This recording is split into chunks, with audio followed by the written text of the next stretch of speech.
ಎಲ್ರಿಗೂ ನಮಸ್ಕಾರ. ಅದಿತಿ ಅಜಯ್ ರೆಸಿಪೀಸ್ಗೆ ಸುಸ್ವಾಗತ.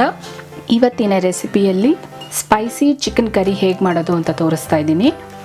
ಮೊದಲಿಗೆ ಒಂದು ಬಾಣಲೆಗೆ 3 ಸ್ಪೂನು ಎಣ್ಣೆ ಹಾಕ್ಕೊಂಡಿದ್ದೀನಿ. ಹೆಚ್ಚಿಟ್ಕೊಂಡಿದ್ದ ಈರುಳ್ಳಿ 4 ಹಸಿಮೆಣಸಿನ್ಕಾಯಿ. ಈರುಳ್ಳಿ ಸ್ವಲ್ಪ ಕಲರ್ ಚೇಂಜ್ ಆಗೋವರೆಗೂ ಫ್ರೈ ಮಾಡ್ಕೋಬೇಕು. ಈಗ ಒಂದು ಟೊಮೆಟೊ ಹೆಚ್ಚಿಟ್ಕೊಂಡಿದ್ದೆ ಅದು ಹಾಕೋತಾ ಇದ್ದೀನಿ.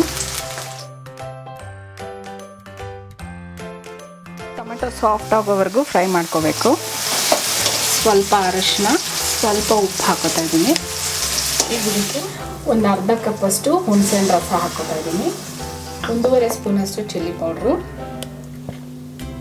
1 ಸ್ಪೂನು ಧನಿಯಾ ಪೌಡರು, 1 ಸ್ಪೂನು ಗರಂ ಮಸಾಲ.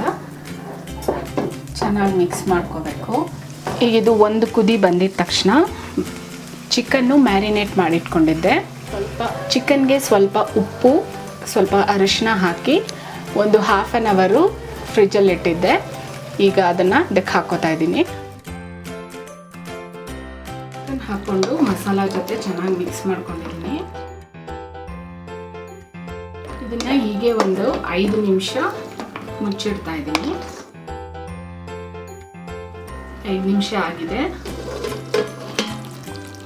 ಈಗ ಇದಕ್ಕೆ 1 ಗ್ಲಾಸಷ್ಟು ನೀರು ಹಾಕೋತಾ ಇದ್ದೀನಿ. ಸ್ವಲ್ಪ ಗ್ರೇವಿ ಜಾಸ್ತಿ ಬೇಕಂದ್ರೆ ಜಾಸ್ತಿ ನೀರು ಹಾಕೋಬಹುದು. ಈಗ ಇದನ್ನ ಮೀಡಿಯಂ ಫ್ಲೇಮಲ್ಲಿ ಇಟ್ಬಿಟ್ಟು ಮುಚ್ಚಿಡ್ತಾ ಇದ್ದೀನಿ. ಒಂದು 5 ನಿಮಿಷ ಕುದಿಬೇಕು. 5 ನಿಮಿಷ ಆಗಿದೆ, ಓಪನ್ ಮಾಡ್ತಾ ಇದ್ದೀನಿ.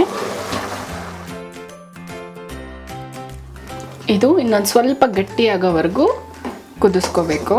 ಇದಕ್ಕೆ ಕರಿಬೇವು ಹಾಕೋತಾ ಇದ್ದೀನಿ.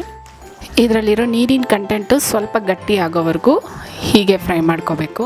ಈಗ ಚಿಕನ್ ಚೆನ್ನಾಗಿ ಬೆಂದಿದೆ ಮತ್ತು ನೀರಿನ ಕಂಟೆಂಟು ಕೂಡ ಕಮ್ಮಿ ಆಗಿದೆ. ಸ್ಟವ್ ಆಫ್ ಮಾಡಿಕೊಂಡು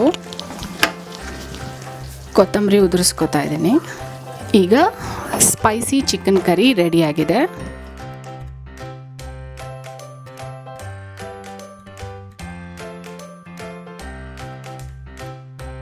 ಈ ವಿಡಿಯೋ ನಿಮ್ಗೆ ಇಷ್ಟ ಆಗಿದ್ರೆ ಲೈಕ್ ಮಾಡಿ, ಸಬ್ಸ್ಕ್ರೈಬ್ ಮಾಡಿ, ಶೇರ್ ಮಾಡಿ.